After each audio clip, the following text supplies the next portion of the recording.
Yo, DragonKeeper here. If you haven't already, please follow my own personal website at BrittanyTaylorBarber.com, where you can find links to my original published fiction, plus my other socials, and now onto the review. I've been trying to fill my father's shoes, but I never once asked what I wanted to do.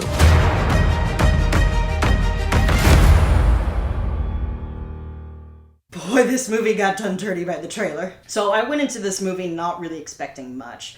Partly because, based on initial reports, this movie has had the worst box office opening of any theatrically released Pixar film, which is a big yikes considering some of the less than impressive films Pixar has released in the past. And second, because this trailer really made the film look like it was just going to be a storm of cliches. Literally every single line in this trailer feels like it was taken from some other movie. It almost seemed like this movie was going to be like the Spinnaker bit from Game Grumps. Did I see you talking to that Spinnaker? No, Dad, no! If I see you even eyeballing a Spinnaker, you're out of this house, little missy. But Dad, I love him. He's a Spinnaker! Nothing good ever comes out of Spinnakers! No daughter of mine's gonna sleep with a water boy! You got everything. You got the bigoted parent, you got the free-spirited kid who is being pressured into following their family's ambitions, you've got the manic pixie dream guy, you've got the star-crossed lovers, you've got it all. So when my dad leaned toward me while we were watching the Elemental trailer before Transformers Rise of Beasts last weekend and whispered, "This movie looks good," I was kind of skeptical, but I agreed to go and see it with him for Father's Day, and honestly, I was pretty pleasantly surprised. This movie's actually really decent.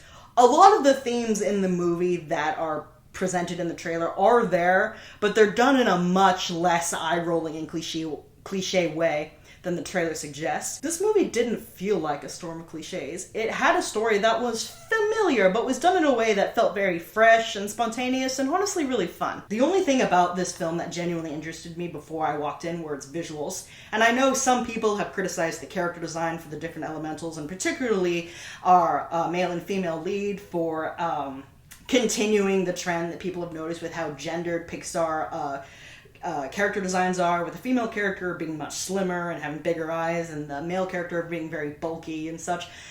And while those design elements are still there, and honestly, yeah, the designs did take some getting used to. When I first saw the initial teaser trailer, I was just as unimpressed as the rest of you. But on further thought, I did think that the character designs work, because this movie and, its themes are about a meeting of opposites. Fire meets water. So it makes sense for them to have such sharply contrasting body shapes. And I do think they did the contrasting body shapes better than they did in, say, Inside Out. Now, Inside Out is a fantastic movie, but one thing that did bother some people when it came to the designs of the five emotions is that the female emotions, sadness, joy, and disgust, were portrayed much less abstractly than the male emotions. The male emotions had was fear and anger, had these very extreme shapes, whereas the female emotions seemed like they were just mostly humanoid but in different colors. They all had human-like hair, they all wore human-like clothes, and they all had basically human body shapes. If you ignore the fact that Samus's head is the same size as the rest of her body. And there was definitely we can go abstract and weird with the males, but not with the females. This movie, it seems much more balanced. Both Wade and Amber, our male and female lead, respectively, have a mix of humanoid and non-humanoid traits that really do sell the idea that these are elementals. They're beings made of water and fire. While the character designs are simple, they are effective in conveying emotion, and I do like the sound mixing in particular, which is weird to talk about sound mixing when you're talking about design, but the way that you can subtly hear the fire elementals crackling, and, the bubbles and the fluid moving around the water elementals, it really does sell the idea of this world. And the city looks fantastic.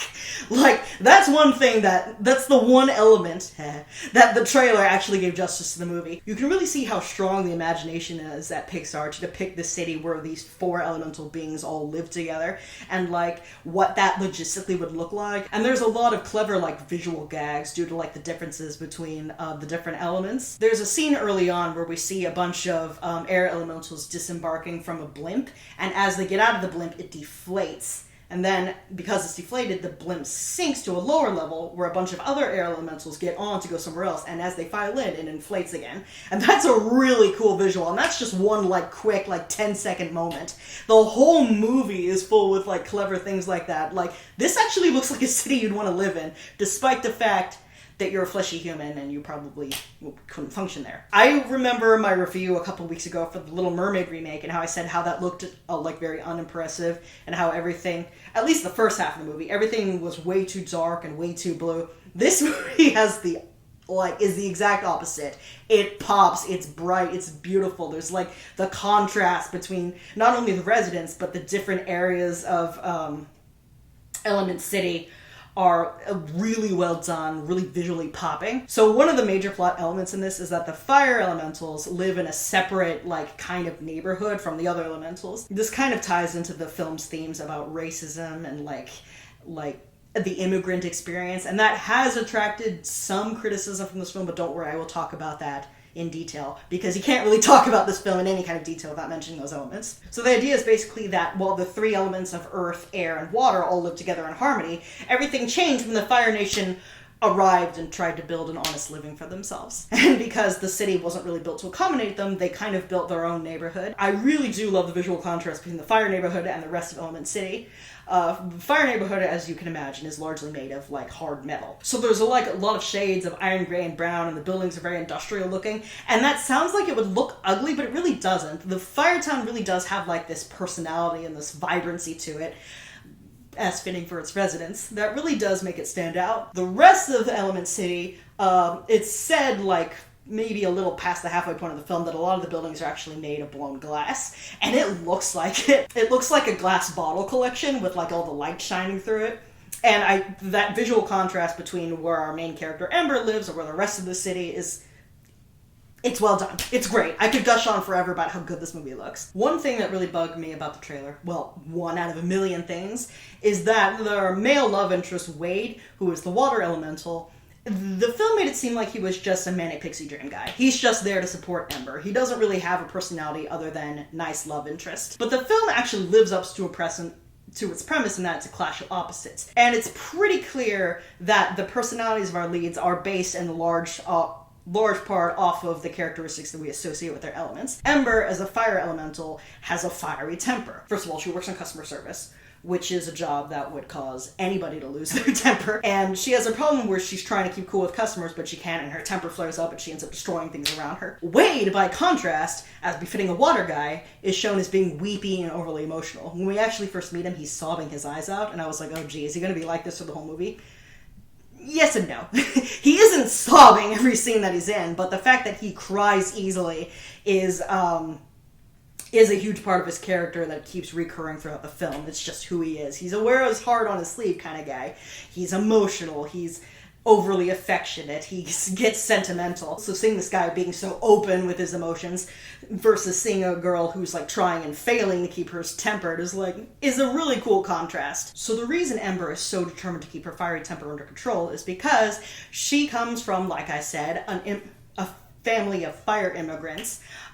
It's shown pretty clear from, like, the opening scene that Ember's parents, who moved in while her mother was pregnant with Ember, seeing a pregnant fire elemental was a little weird, but regardless, they're probably the first fire elementals in this town. Like, none of the other elementals know what to do with them. They're giving them weird side eyes. Ember's father built the store that their family runs, and it's around that store that the entire fire neighborhood sprung up and exists. So he's kind of like the pillar of his community. But he's getting old and he's pretty close to retirement. Ember, concerned for her dad's failing health, wants to take over the shop so that he can take it easy, and she feels like it's her duty as a good daughter to do this. Ember is much more willing to run the store than the trailers present. The trailers make it seem like she's wishy-washy and she's being pressured by her dad, like, actively into doing this. In the film, the pressure is much more subtle, and it does seem like for a good majority of the film, like, running the store is what Ember actually wants to do, especially since we see her as a little kid super enthusiastic to help daddy with his work and stuff. The immigrant themes hit you in the face right away with the subtlety of a brick. There's a scene, like, first of all, when Ember's parents first enter Element City, they're the only characters that don't speak English. Every other element speaks English except them. They speak up, like, a made-up language, which I think is called Firish, and they go up to, like, the customs guy, and he asks them what their names are, and they say two names that are hard to pronounce, and the guy pauses for a minute and he goes, how about we just go with Bernie and Cinder? And he stamps it and goes, welcome to Element City. Like, just from that scene, you know what this movie is up to. Like a lot of us in America, I have immigrants in my family. So does basically almost everyone else. And we've all heard stories about people who came over from Poland or wherever and just had their names arbitrarily changed to something totally different because the customs person at Ellis Island or whatever just couldn't bother to even attempt to spell the foreign name that they had no familiarity with, that the person who just moved here and barely understands English just said to them. I'm gonna nickname you Fardo. I guess that's my name now. Until I die. Fardo. And the metaphor continues from there. We see Ember's parents getting stigmatized and basically having to, like I said, build their own community because they're not comfortable and they're not welcome. There isn't a whole lot of overt animosity from the rest of Element City. It's the more subtle elements of, like, the city was clearly not built to accommodate them. There's, like, running water everywhere. There's lots of flammable things. People give them a wide berth. It's just like this city was not made for them in mind, so they had to build their own space. It's really, like, ironic because this film made Ember's dad seem like he was some kind of fiery bigot. But when you see the actual film, you see that her dad actually is himself the victim of bigotry in a very subtle, insidious kind of institutional way. So it's less, no daughter of mine's gonna sleep with a water boy, and no daughter of mine's gonna sleep with a white boy. So as you can imagine, now that he's an old man, Ember's father is very on his guard and very suspicious of the other elementals. In particular, his biggest beef seems to be that water elementals always try to water down fire elementals, which could, like, is clearly meant to tie into, like, the idea of, like, immigrants worrying that, like, their culture is being gentrified or they're, like, expected to act more white. Hey, don't look at me. These themes are in the movie. Like, I'm not making any of this up. This is the metaphor that we're going with. So, because her dad is so defensive and standoffish, Ember has also been raised to be defensive and standoffish. So basically, the movie does a pretty good job of showing that Ember has grown up in an environment where she's been taught that all she can rely on is other fire people, and that she's got to be this pillar of strength to support her own family. What I love about her relationship with Wade is that it doesn't start off as, like, a traditional meet-cute. They aren't attracted to each other right away. The relationship really does build and familiar over time, starting off as just kind of vague people who kind of know each other and meet in very not favorable circumstances to people who are deeply in love. And you buy it. The character progression from weird guy who's ruining everything to love of my life is, like, actually, like, done organically. You really buy that these two are in love. It's sentient fire and sentient water, and yet they have a better chemistry than, like, majority of love stories in Hollywood, sue me. So the way Ember meets Wade is that there's this big important sale happening at the store that she and her dad are running, and her dad says that if she can run the store by herself, not lose her temper, and everything goes great, he'll retire and give the store to her, which is what she wants because that means her dad can take it easy. She doesn't want the store just for wanting the store. She wants the store so she can help her dad. But, as usual, she loses her temper because it's a sale. Of course she loses her temper. That's when people are at their most frustrating, when there's a lot of them. So when she goes down to the basement to try to cool off, her temper tantrum ends up busting a pipe, and Wade, being a water elemental, got swept up in the water flooding the pipe and ends up in the basement. So Wade actually notices that there's a bunch of, like, structural violations in the building. First of all, her dad built it himself, because there's, like, literally a montage at the beginning of the film of her parents getting, like, turned away from various apartments because they're fire elementals. Again, very heavy-handed with the immigrant metaphor. So he had to build it himself. Turns out he never actually got permission to do that. So Wade has to write them. He's a city inspector who just happened to get washed in there, and he has to write them up for a bunch of citations. So there's, like, a chase scene where Ember pursues Wade across the city. She's never left Firetown before. Now she's in the rest of Element City, and she nearly dies several times just from, water getting poured on her and stuff. But unfortunately, even though she does eventually catch up to Wade and plead her case, he's a sentimental guy, so he wants to help her, but by the time she spills that, it's already too late. He's already sent it through. So they're like, well, now what do we do? If these citations go through, I'm gonna lose my business. And again, the trailer gives no indication that this film is about citations or building permits or any of that. A lot of the drama in this film is surprisingly, like, very grounded. The characters have a lot of talks about like their relationships with their parents and their dreams and career goals. A lot of these conversations feel more grounded than you would expect in the elemental romance movie. Like, the characters and the setting are fantastic, but their problems are very mundane. It weirdly reminds me of Bugsnax, if you remember that video game, where the characters have names like Schmoopy or Filbo or whatever, and they look like cartoon Muppets, but then like when they talk to each other, they have like really complex adult problems. You think these walking vegetables are your family? I got news for you, Gramble. Bugsnax will never love you. You don't know a thing about love! That's why your wife left you! What? Even though it's kind of surreal that these characters are having these problems, you do buy into it. So Ember and Wade try to like formulate a way to like get these citations forgiven so that the business can still stand. And also, it turns out water leaking in a fire town is not supposed to happen because fire elementals really don't have any use for water. Water is deadly to them. The pipe that Ember bursts is not actually supposed to have water in it at all. So they have to also find out what's causing the leak and try to prevent it from destroying Firetown. And because this is like a post-2010 Pixar film, I was expecting there to be some like secret conspiracy or villain that was causing the leak and the flooding that was like deliberately targeting Firetown.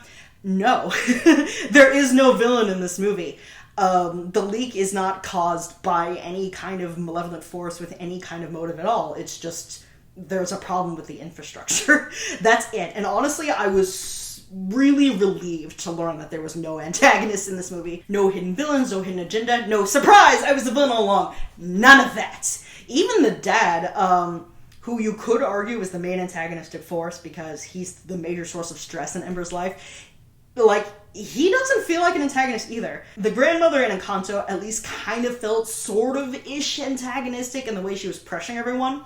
The pressure from Ember's dad is much more subtle. Like, in general, the big theme of this review is this movie is way more subtle than the trailer made it seem. You know, he talks loftily about, like, Ember inheriting the store and carrying on the family legacy and all this stuff with, like, the assumption that Ember is already on board. There's no threatening, there's no anger, there's no yelling at her, like, you have to do this. It's like, no, it's just kind of, he just passively expects her to do it. And that somehow is a lot more devastating and puts a lot more pressure on you than just the angry railing against you, because you can't even, like, she can't even, like, say that her dad is a bad guy or that he's unreasonable. It is, though, still very surreal to me that, like, such a major driving force of the plot is just an infrastructure problem.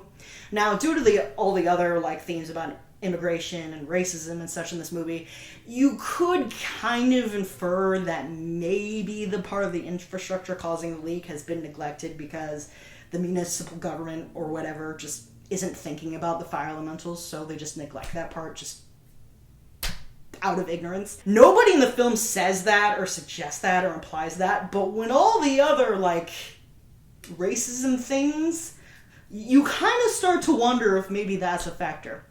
The movie doesn't say that, but it occurred to me. One thing that is a little bit of a shame, because this movie is so focused on fire and water, the other two elements, air and earth, kind of get left out. There are a few named characters that belong to the other elements, but they're very minor. Most of the focus is on Ember's family and Wade. Wade's family does show up, and they do, like, have memorable scenes and lines and stuff, but their presence in the movie isn't as big as Ember's family. There isn't too much else to say about the plot itself other than what I've already said. Based on just the premise and the way it starts, you kind of know, like, what the arc is gonna be and, like, how the characters' relationships are gonna change. A lot of the, like, story beats that you'd expect in a rom-com are there, but they're done pretty well. There are a lot of rom-coms made for adults that I find way less engaging than this.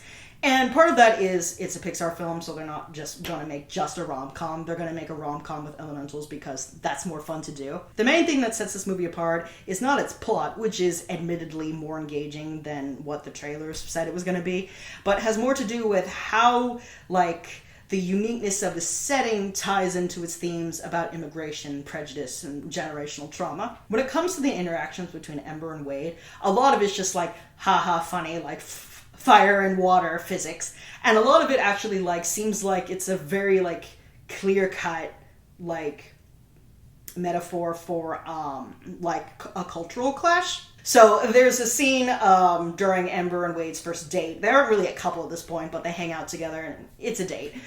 Where they're in one of those like old-timey photo booths. I don't know if like people still have these. Like, and how young my viewers are, you may not know what this is, but before you had smartphones, there used to be these public places where you would get in a photo booth and you would like pose and it would take your picture and then it would print it out and you could like take it and look at it and it would come to like a little film strip. And a lot of old movies and rom-coms, you would see the film strip from these photo booths like stuck onto somebody's mirror. When Ember and Wade get into one of those, the photo comes out, it's completely like, the photo is ruined by the glare from Ember's body and you only just see eyeballs and a bright light because like just the cameras in the photo booth like just can't capture Ember. You could potentially get a racism allegory of that if you really stretched like the basic elements of the infrastructure can't accommodate Ember. Like, you know, how black people are never lit correctly in most Hollywood movies. But, mostly that joke is just there to be haha funny. Then there's a scene, later in the film where, Wade runs into Ember's father. And, Ember doesn't tell her dad that she's friends with him. They're not quite a couple yet at this point either. But she doesn't tell him that she knows Wade because she knows her dad would blow a gasket.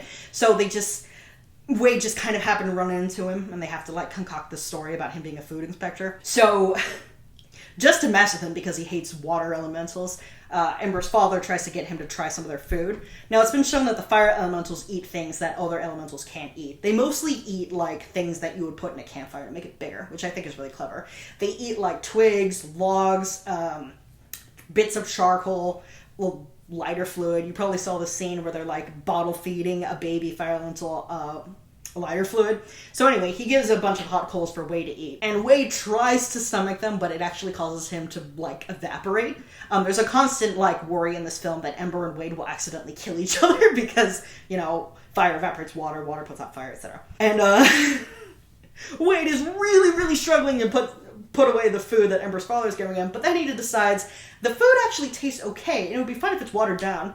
So he takes a mug, he puts the charcoal in it, and against Ember's warning, he pours water into it to cool it down, and Ember's father looks like he's ready to kill him. He is so triggered by that. While that seems like just another haha funny moment, if you know, you know. This is clearly a reference to like, you know, people not knowing the culture surrounding certain food. Like when people eat certain foods with like a fork when it's supposed to be eaten with your hands. Or like the old thing like if a lot of white Americans will like break spaghetti in half when they put it into the pot because they want the spaghetti to like fit. They want it all to go under the water at once. If you break spaghetti in front of an Italian person, you're gonna die. Because that is a huge culinary no-no for them. Has quite a lot of starch in it, which will make What the hell? What the hell? Uncle Roger is so upset I put my leg down from chair. Why are you running water through You're ruining the rice. First you use colander to dry the rice and then you put water. Then why bother drying the rice? Who cook rice like this? So like the scene of like Wade committing a faux pas with the food of another culture. It is another culture. They have their own language and home country and everything. You like, if you're already familiar with that concept, you can't help but see that. There's another scene like and another point in the film where Ember recalls a traumatic childhood memory where she and her dad were barred entry from a place that she really wanted to go in because they're fire elementals. And all of this feels like they're trying to make some kind of big important point about immigrants and how they struggle to find acceptance and how while it is nice to like there are advantages to having a community of people like you, you can also feel kind of locked in by it because the outside world doesn't make you feel safe. But there are some points where the metaphor kind of fails. This kind of is an issue that you run into with a lot of these fantastic metaphor stories. In the video game Detroit Become Human, which is like a way worse story than this, they try to have like also a racism metaphor, but that fails on a fundamental level just due to the nature of the characters being discriminated against. In that game, the problem was the characters were robots. They weren't actually people. It's kind of hard to claim discrimination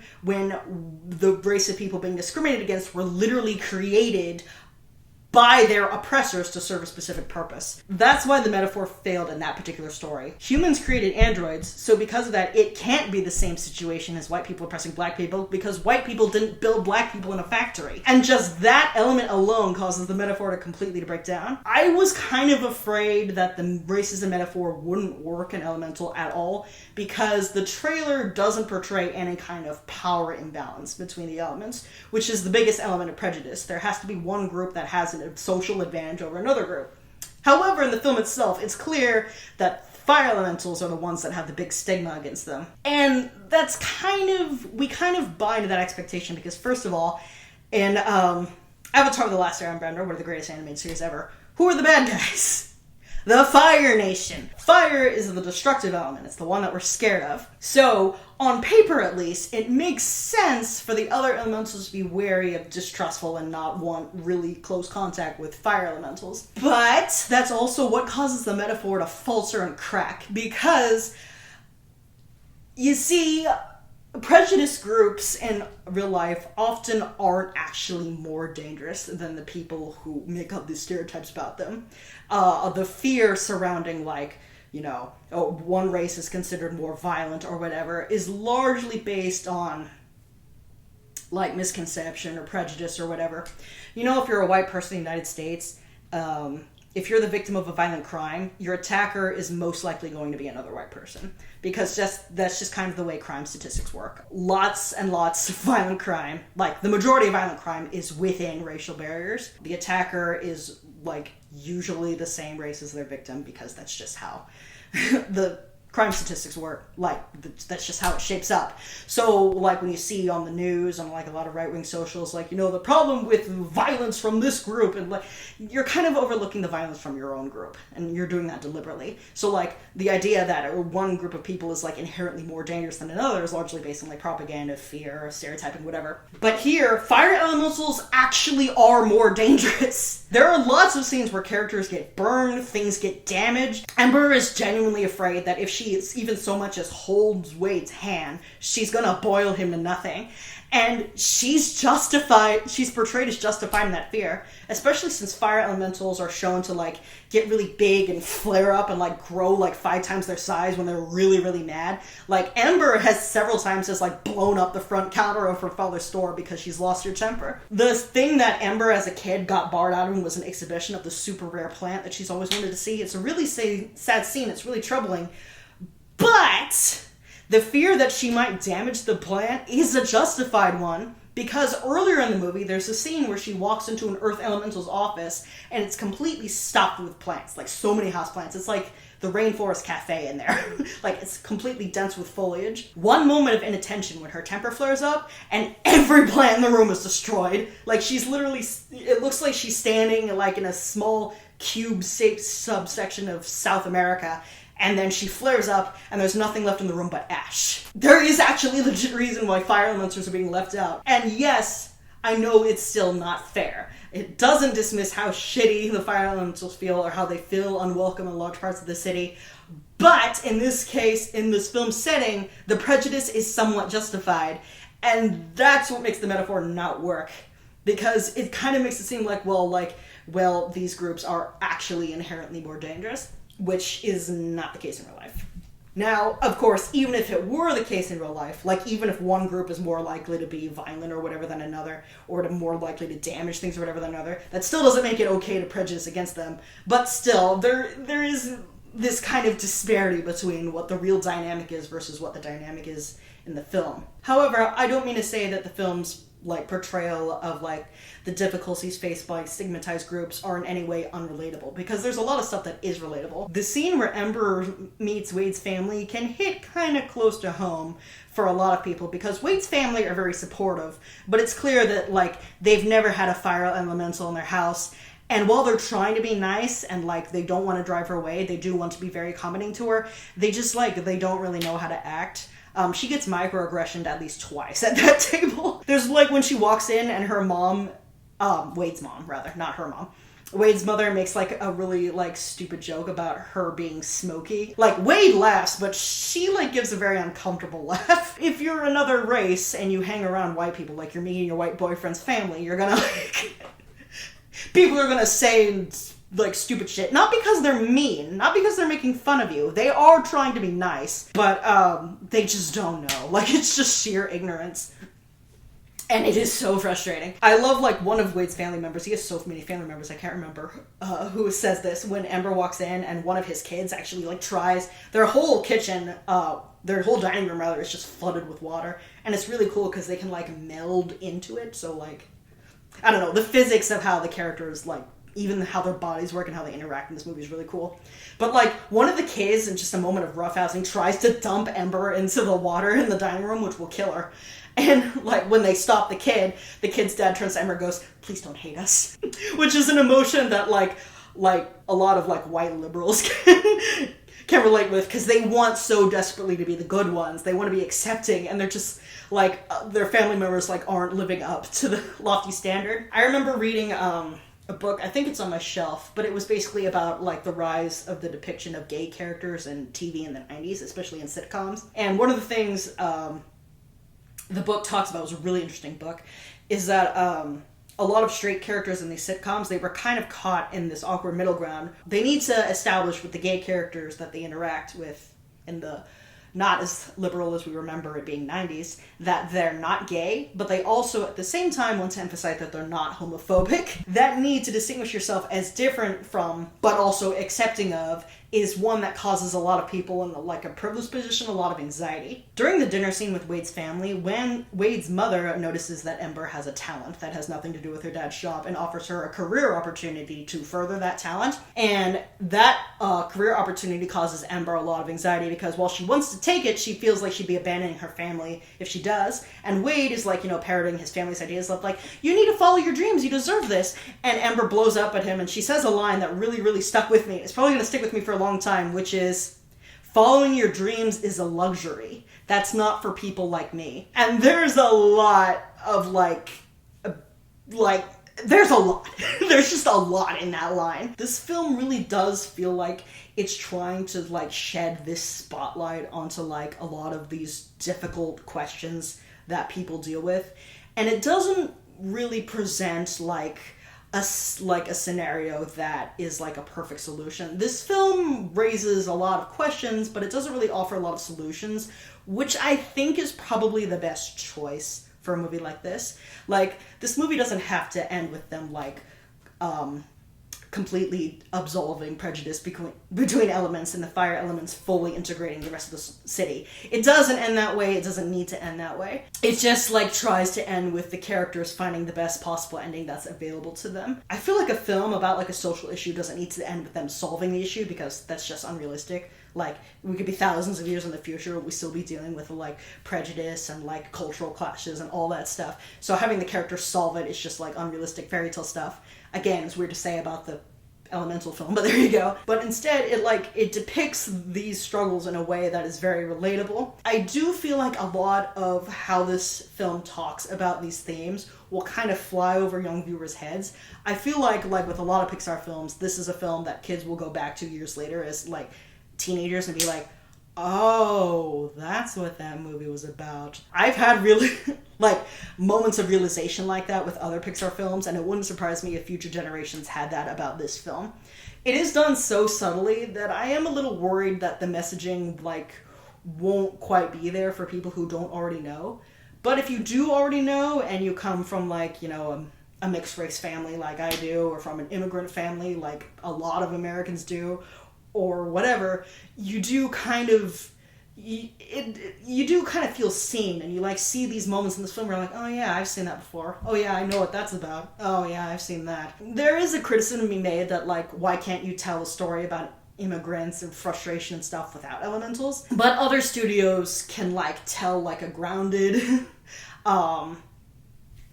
like less fantastic immigrant story. With Pixar, I think it's pretty understandable that you're gonna get it with like talking about elements of fire and water. That fantastic element is just kind of what Pixar can do, and they do it really well. I wish I could gush on forever about how cool these characters are, how cool the way they move is, and how cool the city is, and how cool even their vehicles are, but I don't want this video to be 5 hours long. I will say a lot of the puns about, like, the various elementals are a little eye-rolling. There's a scene early on where Ember says, "Winner, winner, charcoal dinner!" And I was like... But, thankfully, as the film gets more dramatic in the second half, that kind of drops off significantly. So if you don't mind dad jokes... And even then, they're not super frequent. Like, I feel like a studio like Blue Sky would have them every 5 seconds. And, like, they don't bombard you with them, but it does get kind of... There's nothing as extreme as them saying, like, there's no, like, word, like, that they say every sentence, like, every pony. Like in My Little Pony. Like, they do mostly talk like human beings. It's just, they like puns in Element City, and I can't blame them. So yeah, that's my review of Elemental. A film that really surprised me with how thoughtful and how fun it was. Honestly, I do feel bad that this movie's doing so poorly in the box office, and I do feel like a large part of it has to do with that trailer. Because that trailer made this movie like it was every rom-com ever made, with like a Pixar flavoring to it, and it is a lot more than that. I encourage you to check it out, if nothing else, to get those ticket sales up. Disney for the past few years has been kind of struggling. Well, for the past year, more accurately, year and a half, has been struggling, and a lot of the films they've been putting out haven't been doing well. This film is one film that I feel like deserves to do better than it is doing. Like, I never saw Strange World. I don't know how good that was. Lightyear I liked, but I can see why some people would be turned off by, like, the more grounded way it handled, like, the Lightyear universe instead of the bright and colorful, like, campy stuff we were probably expecting. But with this film, I feel like it deserves a water audience. Please see Elemental if you are so inclined. It's a good film. Like, it really is way better than we've been led to believe. So, that's my review of Elemental. Please tell me whether or not you agreed with me in the comments, or feel free to chat about anything in the comments. This is DragonKeeper, signing off.